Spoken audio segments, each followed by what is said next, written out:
Hello, everyone.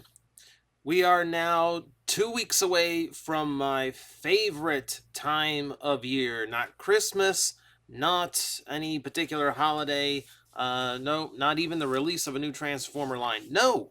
My favorite time of year is Metrocon time. I tell people that Metrocon is my favorite place on Earth, and I hold to that uh, for a long time now. And this is saying something because I've been now since I first said that I've been to Disney World more than once. I have been to the biggest toy store in the country.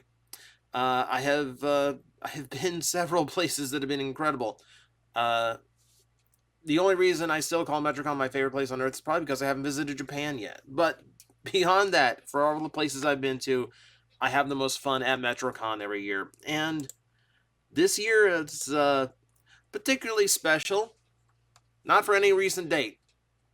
For anyone who's for anyone at Metrocon, uh, it has nothing to do with whatever might be happening on July 16th this year. You don't have to worry about that. Don't pay attention to that. But I thought because Metro's rolling around and I haven't talked to Metrocon since last year. Of course not.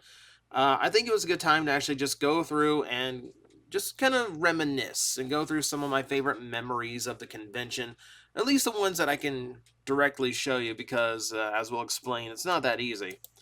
So I would be remiss if I didn't mention a lot of the events that Metrocon puts on. Anytime someone here at the toy shop asks me about conventions and I tell them about Metrocon, the reason I always put Metrocon over is with the fact that they produce their own content rather than relying on guests. They do rehearsed combat stage combat. They do the fire show every year, which is phenomenal. They put so much work into creating something that is special rather than just depending on voice panels, and autograph sessions and all that to pull in audience. They try really hard, and it shows because a lot of the shows they put on are not only really high quality but just really memorable and entertaining. And what you're watching here is the human chess match with various anime and video game characters, which lets you see a few fantasy battles play out too, which is also exceptionally cool. Beyond that, there's other events. There's a few that were retired, unfortunately. So one of my favorites, and I did a whole video dedicated to this, was the Star Party, which was a video game based comedy show. You have Liquid Snake here playing with his hands. So this was put on by my friend James, who sadly passed away last year, and that still hurts. But what he left in the memories that I have of the Star Party, like that lives on here, and I love the Star Party, and I love the people who perform it. This is Culver, who's actually doing an awesome job as Liquid, and he's done so many different characters. He nails it every time. So like the people who put this stuff on is like some of my favorite things about Metrocon. Not so much they do a great job, but they're great people too. Like I haven't met anyone from Metrocon so far that just like put me off or that I didn't like. They all just seem like really good people, really hardworking, and really wanting to entertain people. And yeah, this was no exception. So like I always loved the Star Party, and like there's tons of other good events that they put on every year now.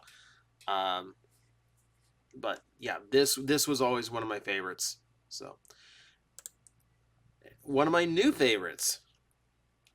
So I was a Kaiju Big Battle fan before they ever came to Metrocon. I was for a long time, and I never thought I would actually get to see them perform live. But hey, they've found a home here in Southwest or here in Florida.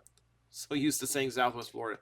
No, they found a home in Florida at Tampa, which to be fair, they run Tampa every so often, but every year at Metrocon now we get Kaiju Big Battle. We get giant robot, giant monster and giant robot fights in a pro wrestling ring.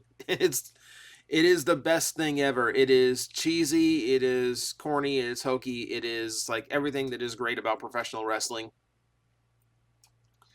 Last year was like a moment for me. Like not only because I had some of my favorite monsters last year, but because one of the suits they brought was the Faden, and Faden is the original and star character of Glyos, one of my favorite indie toy lines. So to actually, I knew he was in Kaiju Big Battle. Never thought I'd actually get to see the actual Faden suit, but there I was. Like I'm like 30 feet away from it. Wish I had gotten like a picture with it, but like Kaiju doesn't really. It's usually just like American Beetle that's there for photo ops after the fact. But yeah, still super cool. I love Kaiju Big Battle. I love seeing him every year, and it's always a blast to film too because you can tell like I'm having fun pretending like I'm a pro wrestling editor here. You can tell I'm better than Kevin Dunn for you pro wrestling fans because you can actually tell what's going on during the match. But my love of the events beyond just what Metrocon themselves puts on extends to the stuff that guests put on. This was one of the very first Metrocons I ever recorded. And this was, yeah, as you can see, this is a robot fighting club. Actually brought little remote control robots like Battlebots. I loved Battlebots when it was first on TV. Absolutely loved it. So to get to see like a miniature version of it was incredibly cool. I loved this event. I was kind of sorry this didn't become like a regular thing, but it was cool to actually just witness. Uh, One of my favorite, and here's the thing. So like when I watched BattleBots, one of my favorites was Backlash and Nightmare, who were designed and built by and driven by Jim Smentowski, who I actually met at this event. So I actually got to, aside from all, there he is. That's Jim Smentowski. Uh, Super cool. I actually get to meet my favorite BattleBot builder. That was really unexpected. So that was awesome too. So, yeah, again, like loved things like that. I would be remiss if I didn't mention celebrity guests as well. I am extremely fortunate that Metrocon allowed me so much access to the guests. Especially getting to know some of them over the years. In particular, well, obviously, but I've gotten to talk to so many really cool people. Crispin Freeman was super cool to talk to. Um, Steve Bloom, I think, is like really high up there, like really high up. Steve is just incredibly humble, super cool guy. Let's see, Mary Elizabeth McGlynn was really cool. Nolan North, Troy Baker, uh, Dante Bosco, who's super laid back, super chill guy. Who else? Phil Lamar. Phil Lamar, who like I knew from all of his like I knew from his voice acting roles, but I also knew from Mad TV, so that's like doubly cool for me. So yeah, it's just some extremely cool people, and like, but like Steve Bloom was like really high up on that list. Metrocon's like Team Dynamite in general has also allowed me to talk to a few other like cool people like this. They're the reason why I have an interview with Kevin Conroy, the Batman. That is something I will never get over. But talking to Steve, and like Steve was the one time I got to sit down next to Kevin Conroy and I didn't get starstruck. I've never gotten starstruck or like taken aback during an interview. I try to like I'm kind of proud of myself that I maintain some composure and I can just talk, and not like lose it like, oh my god, I'm here with a famous person. Steve Bloom is the first time I've ever been choked up meeting a voice actor because we got to talking about the night Toonami came back for April Fools. And I was telling them, I'm like, yeah, I was there. I was one of the really vocal people on Twitter, like trying, getting Toonami's, trying to get Cartoon Network's attention. And, and he thanked me for being there. He thanked me for doing that. He gave like partial credit for bringing Toonami back and then it's like, I can't deal. I can't deal. Because you have no idea how much Toonami meant to me. This was incredible. This was super cool. I loved getting to sit and talk with him. Now, these days, the guy I end up talking to the most at Metro is going to be Caleb Hiles. The last time you'll ever see me with short hair, by the way. Caleb is just an incredibly cool, genuine guy. Like, laid back, very kind, very, like, very down to earth. Just really cool to talk to, really fun to talk to. We don't even set this up anymore. Like last year, we just kind of found a spot in the on the floor of the convention, and we just talked. So and he set aside his time to do that for me, which is super cool of him to do. Yeah, Caleb's been really cool to get to know. I'm happy that I get to call him a friend, and just like he does incredible things too. He's a cover artist, but he's now doing original music as well, and it's all been so good, and I'm really proud that he's getting like progressing beyond that, and doing his own thing. Super super cool guy. And yes, I would be remiss if Scott was not part of my favorite Metrocon memories. So the interviews, of course, are an absolute blast. Always love getting to sit and talk with Scott. I mean, like, the rapport we've had over the years, and just because we've been able to play off of each other so many times, is just really, really fun and just amazing to me. That, like, because of Metrocon, my favorite voice actor is a friend of mine. Like, and I don't get over that. I never get over that. So Scott is, yeah, he's a cartoon character. He is everything that you see and more. Like, I've talked to him when the cameras are off, and he's the same awesome guy. We haven't seen him in a long time. I think 2018 was. I think 2018 he was there, and then let's see, 19 he skipped. You see, 19 he skipped. 20 was closed for pandemic. 21, I didn't hear anything. Didn't hear anything this year. So I don't know if that's done or not. I'd love to see him one more time if possible, but if not, it's been an amazing ride. And yeah, a lot of my favorite moments are going to be with him. I still remember my first Metrocon. I had to wait 3 hours in line to meet this guy. Waited an hour in the line, which was a mile long, by the way. Uh, his panel came up, so he had to stop his autograph signing, go to the next room over.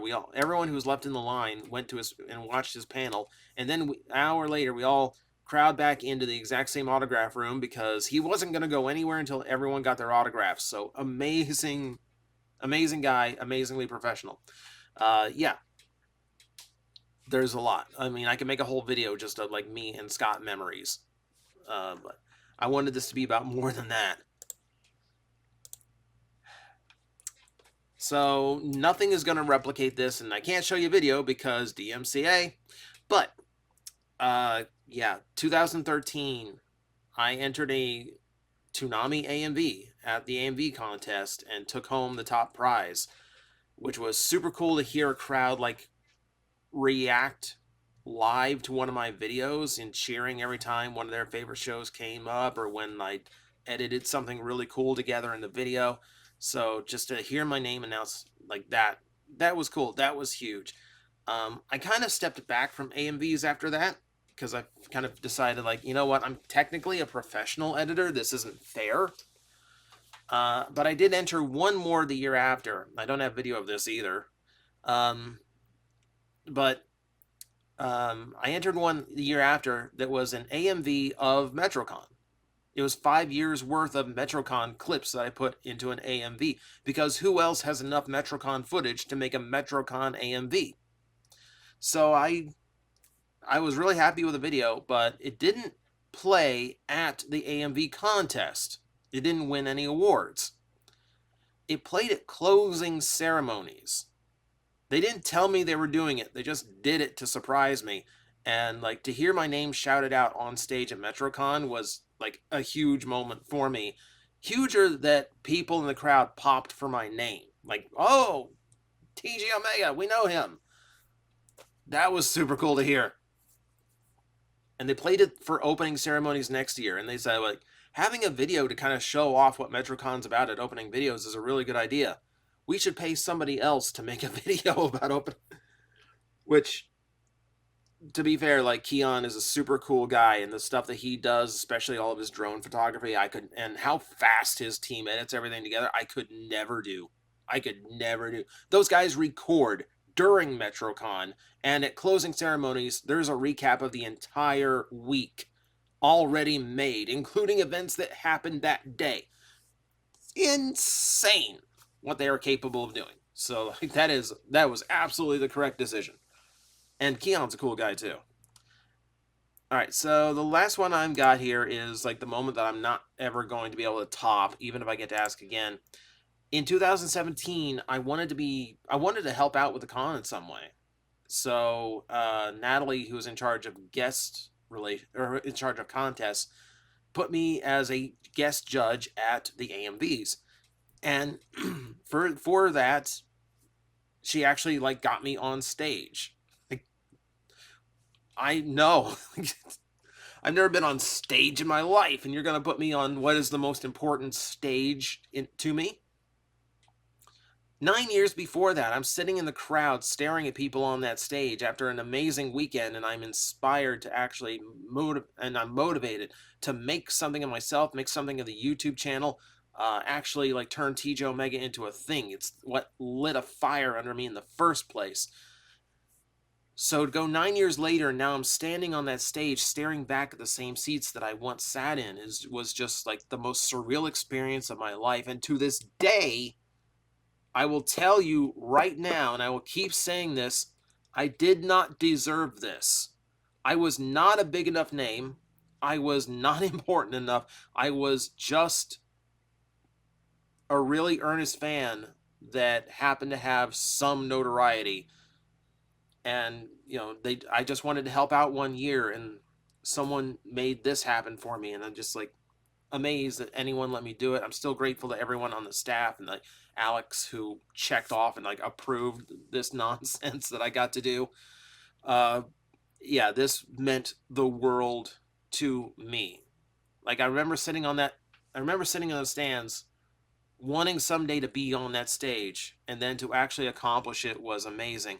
And I want to make it back there, but I want to earn it this time. I want to actually have like the popularity, the notoriety. I want to actually deserve being on there, because I don't want anyone to think like, oh, I'm a big deal now because I went on the Metrocon stage. No, I was not a big deal then. I'm not a big deal now. Uh, it was just something someone did for me that I didn't expect, and it meant the world to me. You know, and that I think is what I can't replicate in video, is just how much the people of Metrocon mean to me. From like all the friends that I've made on staff, you know, and I can't name names because there's too many. I'm gonna forget people. I'm gonna leave people out. So I think I just leave as a blanket statement. If I've met you and talked to you at Metrocon, thank you for being part of my life. If you ever put in a good word for me for someone higher up at Metrocon, thank you for trusting me and letting me have a chance. And for everyone who's ever called me Con family, thank you for adopting me. You guys mean the world to me. And I am very excited to see everyone again in 2 weeks' time. So I'm going to wrap it up there because I could go on about Metrocon. I've literally gone on about Metrocon for, geez, I think 15 years now. And I could go on for another 15 years. But I got to cut it off somewhere. So we're going to cut it off here. Thank you guys for watching, going down memory lane with me. Hopefully this year is full of some new interesting memories. Like, once again, it's not like there's a particular importance to Saturday at Metrocon this year, but you know, it's a thing. It's a thing. So thank you guys for watching. And if you're going to be in Tampa at Metrocon, I hope I see you there. Guys, I am facing the most powerful enemy any YouTuber can face, the algorithm, and I need your help to defeat him. Hit the like button, hit the subscribe button, hit the notification bell, and leave a comment. Every time you do, we attack that algorithm and we drive it back until it can no longer defeat this channel. Thank you very much.